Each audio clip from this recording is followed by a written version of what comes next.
सध्या चर्चेत असलेले दिलीप खेडकर यांच्यासोबत माजी पर्यावरण मंत्री रामदास कदम यांची देखील एसीबीने चौकशी करावी। दिलीप खेडकर हे महाराष्ट्र प्रदूषण नियंत्रक मंडळाच्या कोल्हापूर विभागाचे प्रादेशिक अधिकारी असताना ते सतत खेडमधील पंचतारांकित हॉटेलमध्ये असायचे आणि खेड हे त्यांचं वसुलीचं ठिकाण होतं।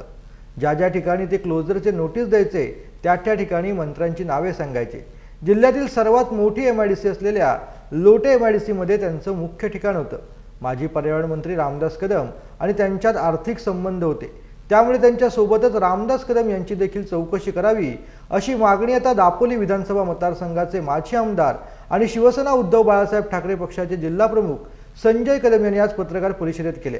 त्यामुळे कोकणातील राजकीय क्षेत्रात चांगलाच भूकंप देखील झालाय। महाराष्ट्र प्रदूषण नियंत्रण मंडळाचे अधिकारी दिलीप खेडकर यांच्या कथित भ्रष्टाचार प्रकरणी प्रसिद्ध वकील ॲडव्होकेट तानाजी गंभीरे यांनी जी प्रसारमाध्यमांसमोर जे त्याच्याबाबतचे असणारे गुन्हे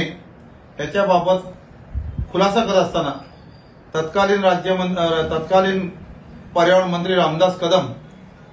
यांच्यावरती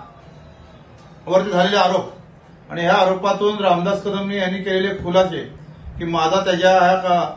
गंभीर प्रकरणाशी माझा कोणताही संबंध नाही, दिलीप खेडकर यांच्याशी माझा कोणताही संबंध नाही।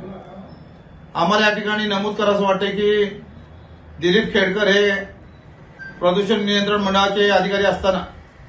रामदास कदम हे पर्यावरण मंत्री होते आणि रामदास कदम पर्यावरण मंत्री असताना खेड एमआयडीसी लोटे एमआयडीसी मध्ये जवळजवळ 70 ते 75 कंपन्यांना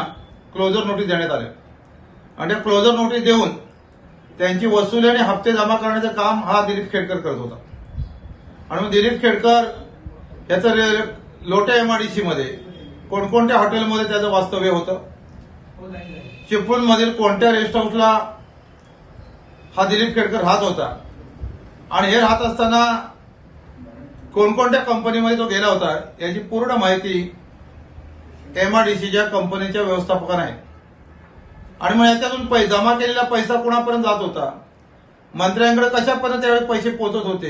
हे सगळं पोहोचवण्याचं काम दिलीप खेडकरच्या माध्यमातून होत होतं। मग त्याला प्लास्टिक बंदीच्या कायद्यानं प्लास्टिक उत्पादन करणाऱ्या कंपन्यांचे रेट टाकणं, त्या रेटच्या पाठीमागे तडजोड करणं आणि त्यातून ह्याच्यामध्ये रामदास कदम यांची शिवतेज आरोग्य संस्था आहे, त्या एमआयडीसीचा मिळणारा सीएसआर, एमआयडीसीकडनं मिळणारे पैसे हे अशा ह्याच्यातूनच संपूर्ण गैरकारभाराची चौकशी एसीबी मार्फत झाली पाहिजे अशी आमची विनंती आहे। कारण हे दिलीप खेडकर हे वेगळ्या व्यावसायिकाला भेटलेले आहेत आणि भेटत असताना ते सांगत होते मी मंत्र्याकडून आलेलो आहे, या मंत्र्यांनी मला पाठवलं, या मंत्र्याचं एवढं डिमांड आहे आणि म्हणून रामदास कदम यांची नार्कोटिक झाली पाहिजे आणि एसीबीनं रामदास कदमला त्या ठिकाणी बोलवलं पाहिजे। सातत्यानं पर्यावरणाच्या खात्याचा गैरवापर करून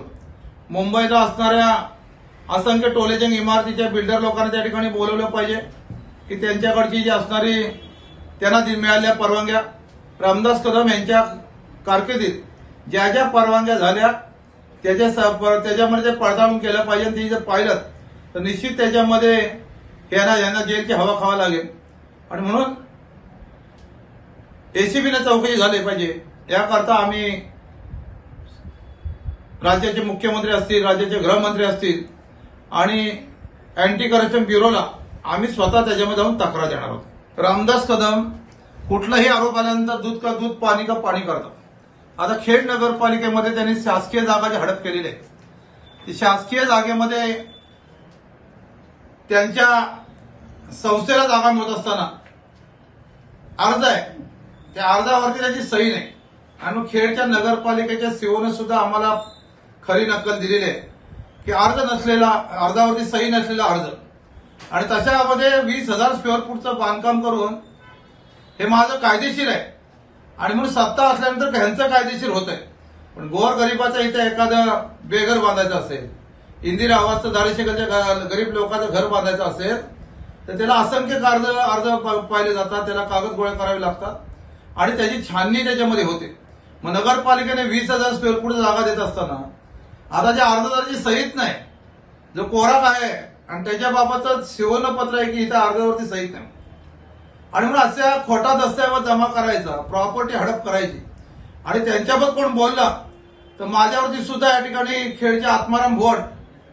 यांच्यावरती यांची जागा संस्थेने हडप केल्यानंतर आम्ही त्यांना प्रांत अधिकाऱ्याजवळ ते उपोषणाला बसले होते, आत्माराम भोड त्यांचं सगळं कुटुंब, की आमची 70-71 गुंठे जागा हडप केलेली आहे. आणि म्हणून मी आमदार त्यावेळेस आमदार असताना मी त्यांना त्याच्यामध्ये कोणी उपोषणाला बसला तर कोणी प्रतिनिधी जातो आणि म्हणून ह्या गोरगरीब शेतकऱ्यावरती अन्याय होतो म्हणून मी गेलो. रामदास कदम डोक्यात चिडीवर माझ्यावरती 2017ला आबरू नुकसानीचा खेड कोर्टामध्ये दावा टाकला